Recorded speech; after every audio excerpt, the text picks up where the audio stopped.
Imagine this, a quiet Tuesday morning in rural Australia, a sleepy little town called Porepunkah, surrounded by mountains, vineyards, and endless bushland. The kind of place where nothing ever happens. But on August 26, 2025, that peace was shattered forever. 3 police officers walked onto a property that day. Only one of them came back alive. 2 others, Detective Neal Thompson and Senior Constable Vadim de Waart, were executed in cold blood. And the man behind it? A so-called sovereign citizen, a bush survivalist, armed to the teeth, who vanished into the wilderness like a ghost. And here's the part that keeps me up at night.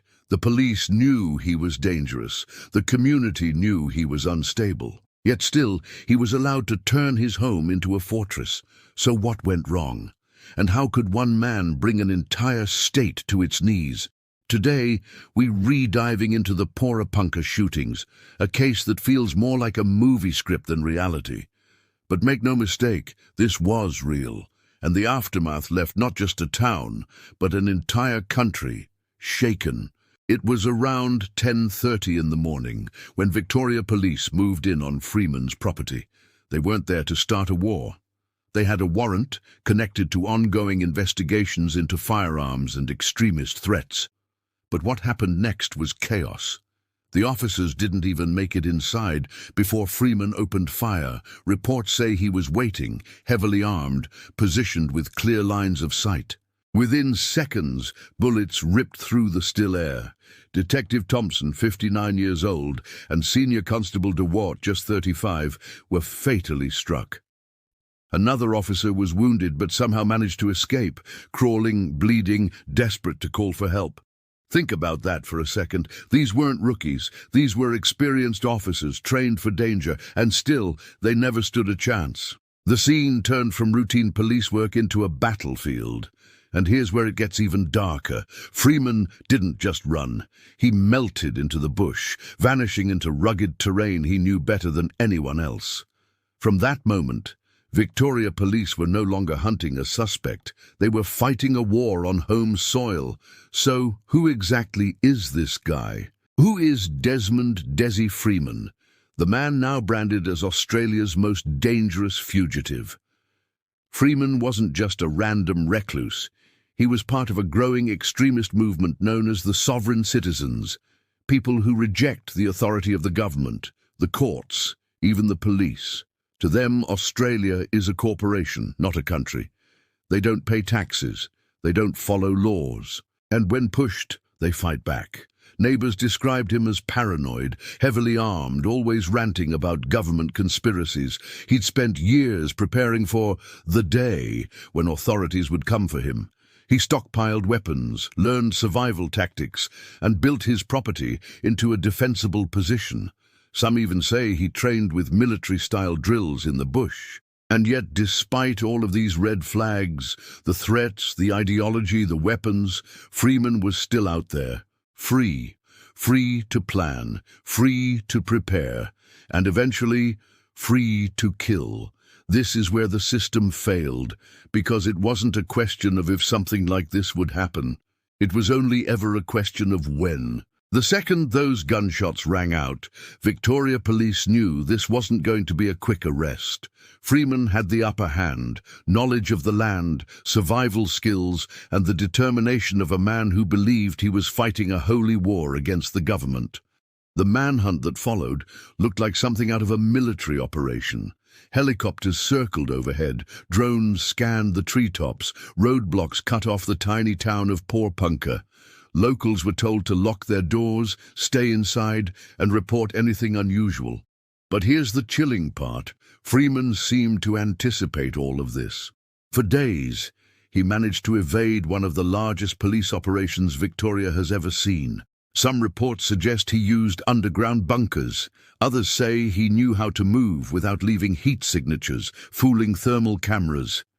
Imagine being part of that community, every sound outside, every rustle in the bush, wondering if the most wanted man in Australia was right there, watching. This wasn't just a manhunt. It was psychological warfare, and the longer Freeman stayed hidden, the more his legend grew.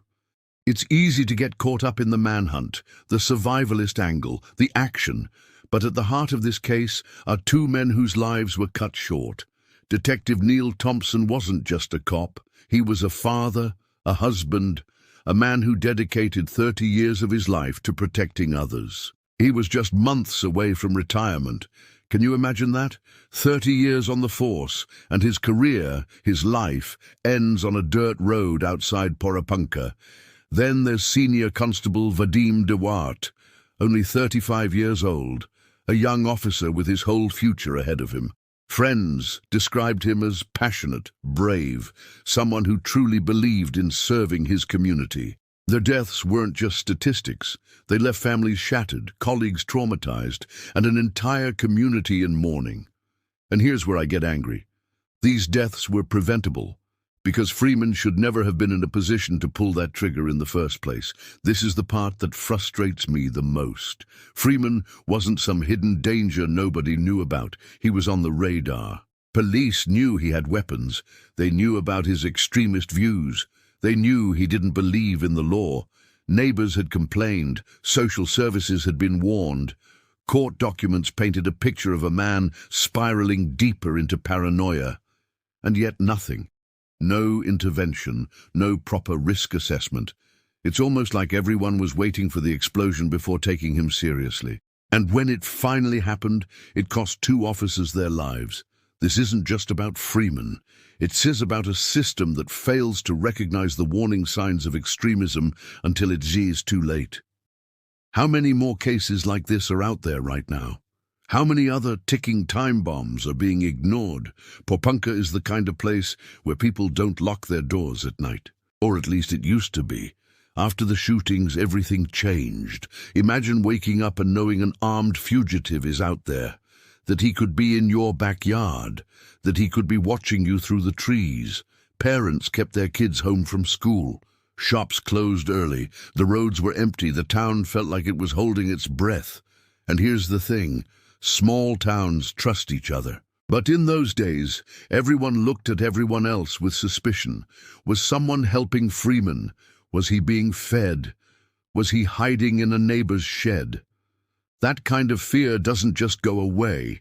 Even after Freeman is caught or killed, the trauma will linger. Because Porepunkah will never again be the quiet, safe town it once was. Now, let's talk about the elephant in the room. Ideology. Freeman wasn't just a loner with guns. He was part of a dangerous movement that has been spreading quietly across Australia. The sovereign citizen movement sounds almost ridiculous at first.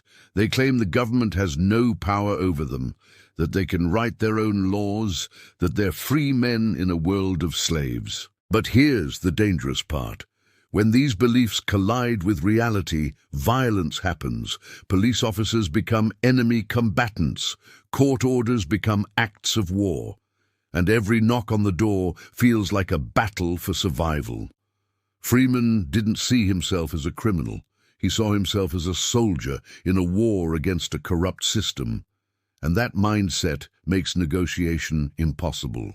Because how do you reason with someone who doesn't even recognize your authority to speak? This wasn't just about one man's paranoia. It was about an ideology that gave him permission to kill. The manhunt for Dezi Freeman has become one of the most complex operations Victoria has ever faced. More than 450 officers are combing the rugged alpines around Porepunkah.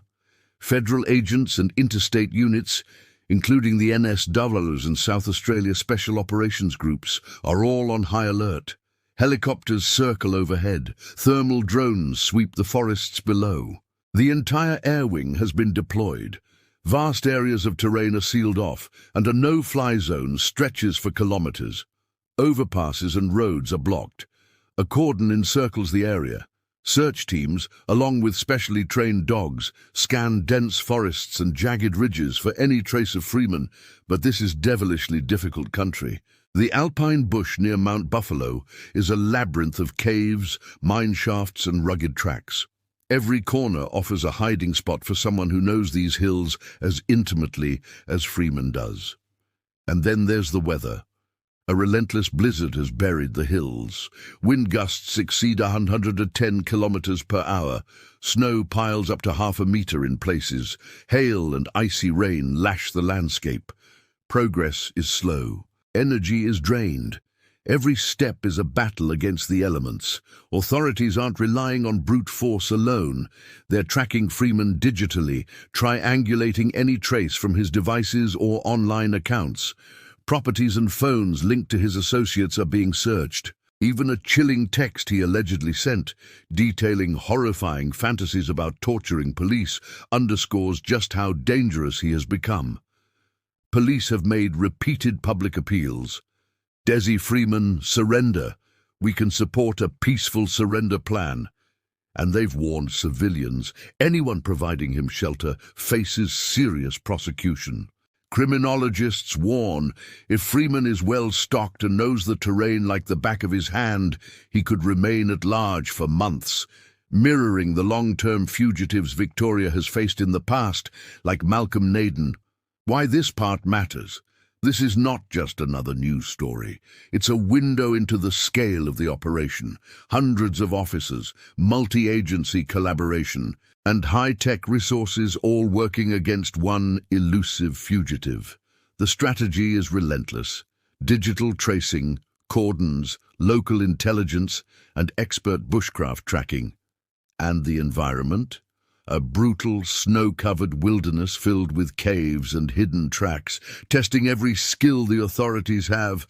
The hunt is ongoing, the stakes are high, and Freeman remains one step ahead, for now. If you want to stay on top of this story as it unfolds, make sure to hit that subscribe button, turn on notifications so you never miss an update, and join us as we follow the hunt for one of Victoria's most wanted.